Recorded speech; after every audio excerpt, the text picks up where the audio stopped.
How were you treated by pro-lifers when you left? Did people like understand, or was that something that people didn't really, I think you mentioned people didn't really necessarily know how to deal with it. They just got this look on their face. And going off of that, how can people who are listening to this support people who are walking out of the industry? Yeah, I definitely didn't. I mean, I was still pro-choice for many, many years after leaving the industry. And so I didn't have a lot of experience with pro-lifers in the Okay. immediate. But after the fact, it was definitely something that people just didn't know how to handle. And even when I first started working with And Then There Were None, I can remember going to conferences and tabling for And Then There Were None, and people would come up and be like, "Oh, what do you do?" And I would say, we help get abortion workers out of the industry. And they'd be like, "Why do you do that?" So that has changed somewhat. But understand that just like children are created in the image of God, just like mothers are created in the image of God, these workers are created in the image of God. Just like Jesus died for the baby and died for the mother, Jesus died for them also. And he wants to save them and see them saved just like he does everyone else. And so when you look at it in that way, hopefully that helps change the mindset. And realizing again that most of these people, these workers, are workers who really do believe they're doing what's best for the women. They're misguided, but they really do have good intentions. And almost all of them are coming out of serious trauma. And so, you need to look at them the same way you would anybody in that situation, and just try to love them, try to be there for them, try to support them.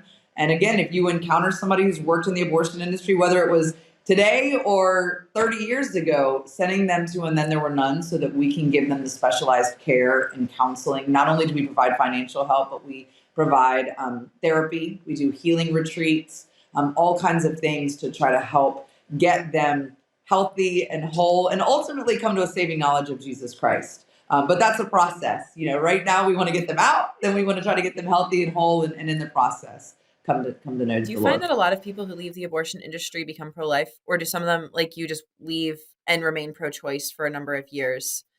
Like, what is that? Do you work with Yeah, people who are still it pro-choice? Yeah, it depends. I mean, we definitely have people that leave that do not become pro life, that believe that abortion, I think most believe that abortion should be okay in some Mm. situations. That 100% never okay, never kind of The thing. hard cases. There are some for sure. Yeah. But most of the people would say, I believe in the situation of rape, I believe in the situation of incest, those kinds of tough cases. But a lot of them, it's a gradual process. Very few leave and are like, I'm pro life instantly. It's a process because it goes down to identity. And so as you help them rediscover their identity or find their identity in Christ, that oftentimes helps with the transition to becoming pro life.